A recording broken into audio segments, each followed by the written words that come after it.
Utiliser les taquets et la touche de tabulation. La touche de tabulation permet de décaler le texte vers la droite de 1,5 cm par défaut. On le voit sur la règle horizontale ici, nous avons des petits T à l'envers. Et bien, ils indiquent le déplacement. Si je me place ici, sur le premier vert, et si j'appuie sur la touche tabulation, celle qui est à gauche du clavier et qui comporte deux flèches dans le sens opposé, eh bien je vois apparaître un caractère non imprimable qui indique que là j'ai un espace de tabulation et le texte décalé de 1,5 cm. Si j'appuie une deuxième fois, il sera décalé de, alors c'est pas tout à fait 1,5, c'est un petit peu moins, il sera décalé jusqu'à ce taquet ici. Une troisième fois jusqu'à ce taquet là. Alors ça c'est l'utilisation de la tabulation par défaut. Si on souhaite enlever une tabulation, eh bien on l'efface comme un caractère avec la touche effacer.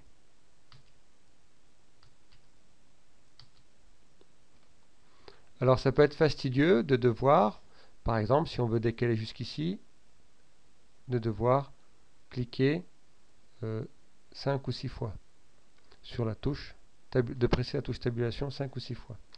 Alors on peut placer ce que l'on appelle des taquets sur cette règle-là, pour indiquer où doit directement se déplacer le texte.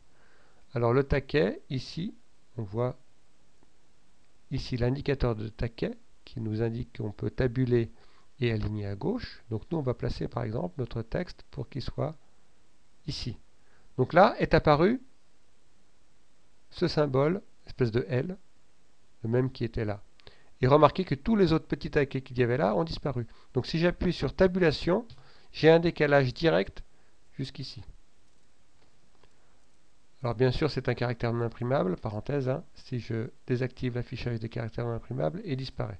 Mais c'est bien de l'avoir quand on travaille sur les tabulations pour savoir un petit peu ce qu'on fait. Donc je reviens en arrière. Maintenant si je souhaite enlever ce caractère de tabulation, je peux l'attraper et le retirer ici. Alors il faut savoir que chaque paragraphe peut avoir ses caractères de tabulation. Si je clique ici, je remets un, il appartient à ce paragraphe. Si je viens ici, il disparaît. Je reviens ici, il réapparaît. Et je l'enlève de cette façon-là. Donc si je souhaite décaler tout mon texte ici, je vais d'abord le sélectionner, puisqu'il y a plusieurs paragraphes. Et je vais indiquer un taquet ici. Donc ce taquet sera valable pour chacune des lignes.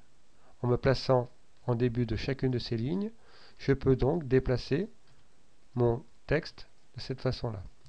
Alors vous allez me dire quel est l'avantage de cette approche.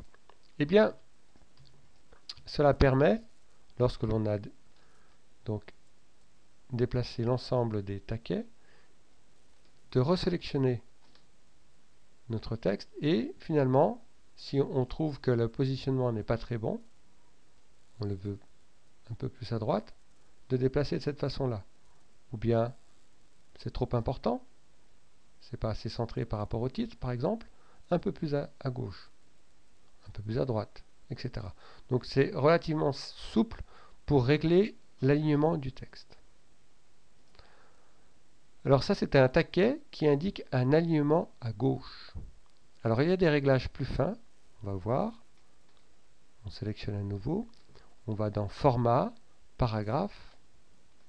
Et là, dans Paragraphe, on a, dans tous les onglets qu'on a, on a un onglet qui s'appelle Tabulation. Il nous indique qu'on a déjà une position de tabulation à 4,23. 4,23, ça correspond à ça. On voit que c'est aligné à gauche. Alors on peut dire d'aligner à droite. Qu'est-ce que ça veut dire? On fait OK. Ça veut dire qu'en fait, il va essayer d'aligner à droite le texte. Alors là, c'est pas possible parce que le taquet est trop près. Mais si je l'éloigne, je vois que mon texte est aligné à droite. Donc on peut avoir un effet sympathique sur un poème, par exemple. Pourquoi pas? On recommence, format paragraphe. Qu'est-ce qu'on a comme autre réglage? On peut l'avoir centré. Et là, on fait OK. Donc il va le centrer par rapport au taquet. Alors remarquez que la forme du taquet, elle change. Donc là, c'est un petit peu un effet qu'on a déjà obtenu directement en appuyant sur centrer. Alors on va revenir sur où on en était avant, paragraphe, aligné à gauche, et on va repositionner ça de cette façon-là. Dernière option, c'est ce qu'on appelle les caractères de remplissage. Par exemple, si on souhaite remplir, donc format, paragraphe, on souhaite remplir cet espace-là de tabulation avec un caractère, ici. Donc on choisit cette tabulation-là, et on va choisir, par exemple, de remplir avec des pointillés. Donc ça nous donnerait ceci. Bon, là ça n'a pas forcément d'intérêt, sauf si on voulait pouvoir noter quelque chose à côté de chaque vers du poème.